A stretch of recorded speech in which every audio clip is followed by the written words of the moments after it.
Lietuvos inžinerinė pramonė vystosi visiškai sėkmingai. Per pastarį dešimtmetį mes 2 kartus padidinom savo vienam darbuotojui tenkančios pridėtinės vertės dydį, tačiau vis dėlto dar apie 3 kartus atsiliekam nuo užsienio vakarų šalių konkurentų. Receptas, kaip greičiau pasivyti ir pralenkti užsienio partnerius, yra labai paprastas. Mes turim išmokti greitai gaminti rinkai reikalingus aukštos pridėtinės vertės produktus, gerai organizuoti pardavimą, priežiūrą ir tuo pačiu viskas bus automatiškai gerai. Šitiem gebėjimam ugdyti ir yra skirtas Inžinerinės pramonės asociacijos Limpros inicijuotas projektas Atverk ateities verslo komandą. Projekto metu studentai per 10 dienų mokymus įgauna verslumo pagrindus, paskui aktyviausi ir labiausiai motyvuoti eina realizuoti savo verslo idėjų į verslumo ir techninės kūrybos centrus. Studentai dirba komandomis, imituodami realią gamybinę situaciją, gamybos sąlygomis. Ir vienas inžinierius, kitas mechanikas, 3 ekonomistas, 4 marketingo specialistas. Būtent yra kuriami tikri daiktai, tikri produktai, kuriami jų verslo planai, studentai tuo pačiu rengiasi realiai gamybiniai veiklai. Ugdome komandinį gamybinį verslumą. Šitas projektas dabar šiuo metu yra tik tai dar įpusėjęs, rezultatai jau matosi, šitas filmas kaip tik tai ir yra skirtas tų rezultatų pristatymui, tačiau nei su šio projektu, nei su šio filmu studentų verslumo neformalaus ugdymo veikla negali baigtis. Asociacija Limpra su savo partneriais dės visas pastangas, kad sukurta sistema ir toliau gyvuotų ir studentai baigdami universitetą be savo techninių arba tiesioginės profesijos žinių įgautų ir tvirtus verslumo pagrindus. Tuo pačiu linkime visiems sėkmės. Inovatyvaus dizaino šviestuvas, mobili saulės jėgainė,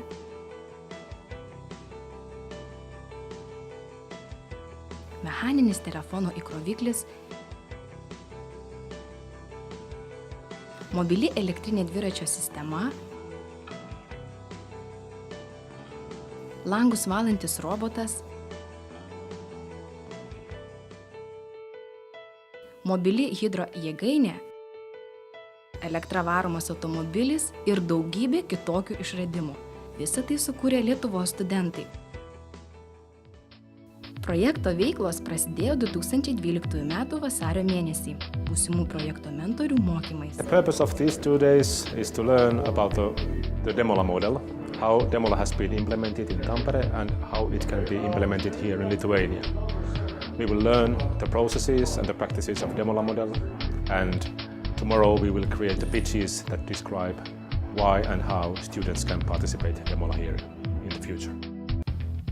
2012 m. kovo mėnesį projektas Atverk pakvietė aukštųjų mokyklų 1 ir 2 studijų pakopos studentus į pirmus susitikimus, kurių metu jie buvo supažindinti su projektu, jo veiklomis bei sužinojo, kokie išbandymai ir galimybės jų laukia. Projekto dalyviams mokymus ir praktinius užsiėmimus vedė verslumo ugdymo specialistai ir patyrę gamybininkai. Taip pat savo patirtimi dalinosi įvairių įmonių vadovai.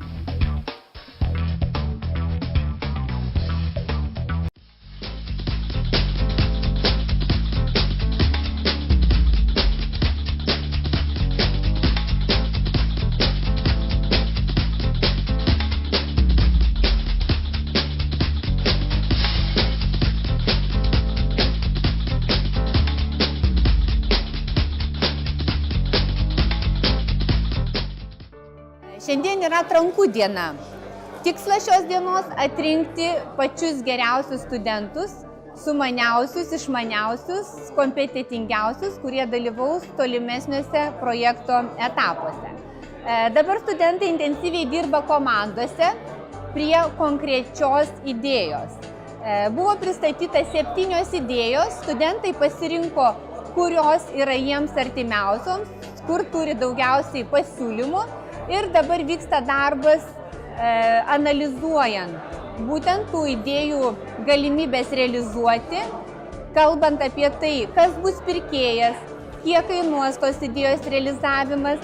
Ir studentai po darbo grupėse pristatinės tai, kaip jie mato tos idėjos realizavimą.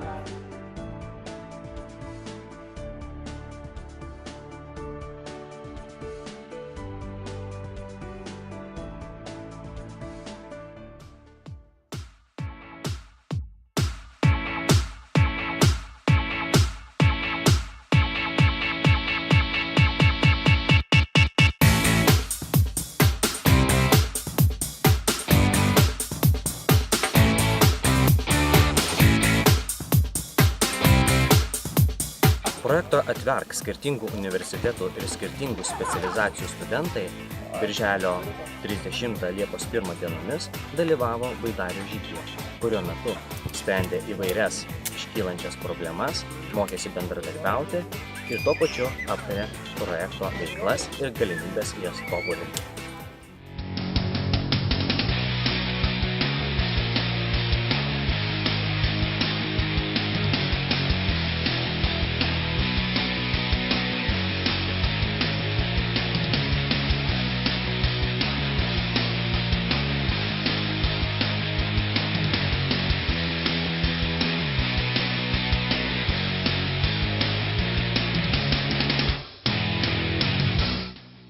– 2012 metais gegužės mėnesį buvo atrinkti projekto dalyviai, įgyję teisę pristatyti savo verslo idėjas idėjų mugėje. 2012 m. rugsėjo mėnesį Vilniuje įvyko pirmoji Atverk idėjų mugė, kurioje dalyvavo daugiau kaip 60 studentų iš Kauno ir Vilniaus. Dalyvių komandos renginio metu pristatė net 16 savo sukurtų ir per verslumo ugdymo ankstesnius etapus išvystytų idėjų. Po ilgai trukusių diskusijų komisija paskelbė sąrašą dalyvių, gavusių galimybę pristatyti idėjas, toliau vystyti ir įgyvendinti verslo ir techninės kūrybos centruose. Companies around the world are looking for innovative solutions and willing to utilize talented students and multidisciplinary skills. You as a students have the key knowledge of 21st century to solve these problems and create the best solutions. Projekto Atverk komandos konsultuojamos projekto mentorių bei įmonių specialistų verslo ir techninės kūrybos centruose toliau plėtojo ir įgyvendino savo verslo idėjas. Mūsų komanda Smart Monitoring Tools užsiema projektu, kuris būtent kels našumą ir išvengs broko gamyboje, konkrečiai kol kas pritaikyta Baltic Sensei Technologies firmoje, stebint gamybinius procesus. Projektas susideda iš dviejų dalių. Tai yra pačios gamybos stebėjimas ir parametrų nuėmimas bei pačio įrankio, tai yra tekinimo galvos arba peilio vibracijų bei temperatūros stebėjimas. Mes numatysime, ar grąžtas yra tinkamai paruoštas, ar apkrova ne per didelė ir išvengsime lūžtančių grąžtų bei broko. Centruose dalyviams suteiktos visos reikalingos medžiagos, įranga, techninės paslaugos sukurtoms idėjoms įgyvendinti. Šita elektrinė pavara yra skirta visiems standartiniam dviračiam, praktiškai visame pasaulyje. Nesvarbu, koks tai dviratis būtų, ar tai kalnų dviratis, ar tai miesto dviratis. Nesvarbu, ar turi amortizatorius gale, ar neturi amortizatorių gale. Užsideda per 30 sekundžių maždaug, nereikia jokių įrankių, nieko. Neminės gali nuvažiuoti 30 km, maksimus greitis yra 25 km/h. Pilnai pakraunama per 2 valandas, jeigu būna visiškai iškrauta sistema. Ir paspaudi mygtuką ir važiuoji.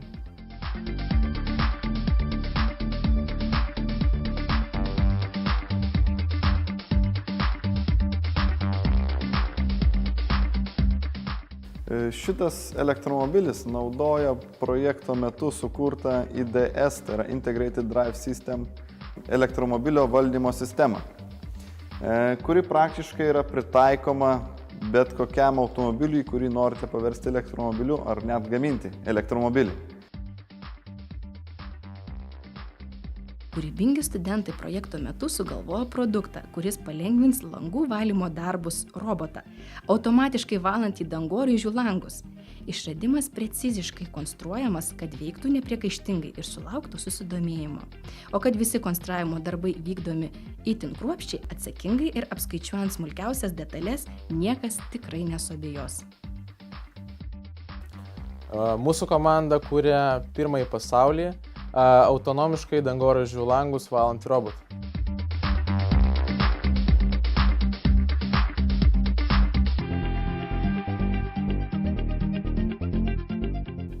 Projekto metu studentai pateikė įvairių idėjų tinkančių tiek kuriant komfortiškesnį gyvenimą, saugant aplinką, tiek ir prisidedant prie jaukesnio namų interjero.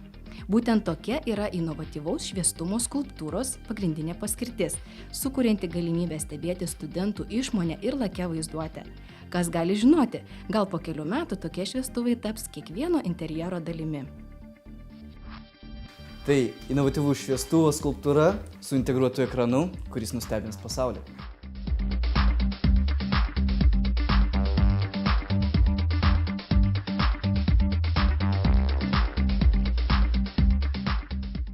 Iš pirmo žvilgsnio gali pasirodyti, jog studentams įgyvendinti kai kurias idėjas gali būti sunkoka, ypač tuomet, kai darbai persikelia į techninės kūrybos centrus. Tačiau konsultuojami specialistų, jaunieji kūrėjai įrodo, jog yra gabūs visose srityse, todėl net ir sukurti automobilinę saulės jėgainę jiems atrodo nėra sudėtinga. Tai bus saulės energijos generatorius, lengvai tvirtinamas prie lengvojo automobilio stogo.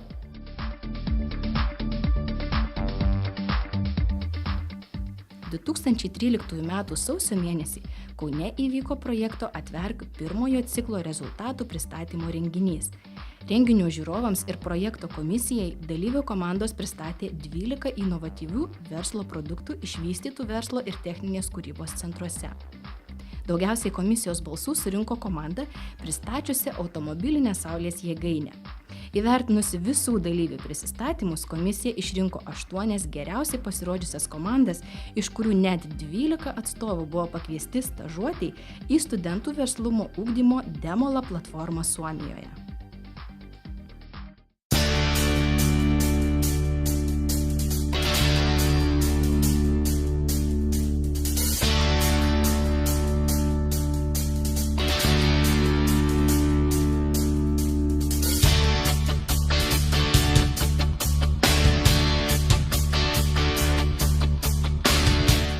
We had an excellent group of Lithuanian students here visiting us for the whole week here in Demola, and this was a really great opportunity for us to learn from the students and what kind of projects they have been doing. I saw some amazing results. The students had worked really hard, and I could really see some really excellent potential.